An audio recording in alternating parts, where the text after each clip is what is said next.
Ադրբեջանից դեռ կրակոցներ են հնչում, ամեն օր ավելի ինտենսիվ։ Շաբաթավերջին են Հայլուրին խնածախում պատմել, թե ինչպես են մի կերպ լուսացնում վախով լցված գիշերները։ Եվ ահա կիրակի ադրբեջանական կրակոցից վնասվել է Սյունիքի մարզի Խնածախ գյուղի մշակույթի տունը։ Ըստ Պաշտպանության նախարարության ժամը 22:20-ի սահմանում են ադրբեջանցիները կրակել բնակավայրի ուղղությամբ։ Տուժածներ չկան։ Ադրբեջանական կողմին Երևանը կոչ է արել հետաքննել Խնածախի մշակույթի տան գնդակոծման փաստը եւ հանդես գալ հրապարակային պարզաբանումներով։ Մարտի վերջին Խնածախում ադրբեջանցիների կրակոցների հետևանքով մի տանտանիք էր վնասվել, մեկ ուրիշ տան պատուհան։ Այս գիշեր ադրբեջանցիները ավելի ինտենսիվ են կրակել, Հայլուրին ասել են Խնածախի բնակիչները, ըստ նրանց թշնամին սկսել է գնդացիրներ կիրառել։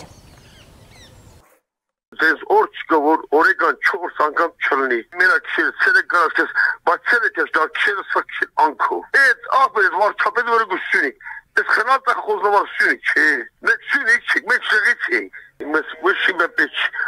անտեր ժողովուրդ է, թե ինչ կլնի ջիգեր։ Ձայնը պես ես 10 քանս իրացի, քյացի բիդա անասնագոմը, անկախից որ կրակոցի գու կֆուրտվա հարևաս անդոլոսեցիս բայն չիրա ջիգեր։ Ներոք չեն կրակում, իրանք ասում են կրակում են, ասպեր, մեր տղերքը, մեր պոստերը, անձա մի պապուշ չեն կրակալ, իրանք միշտ ասում, իրանք սաղորը կրակում, նեկը չի ասում։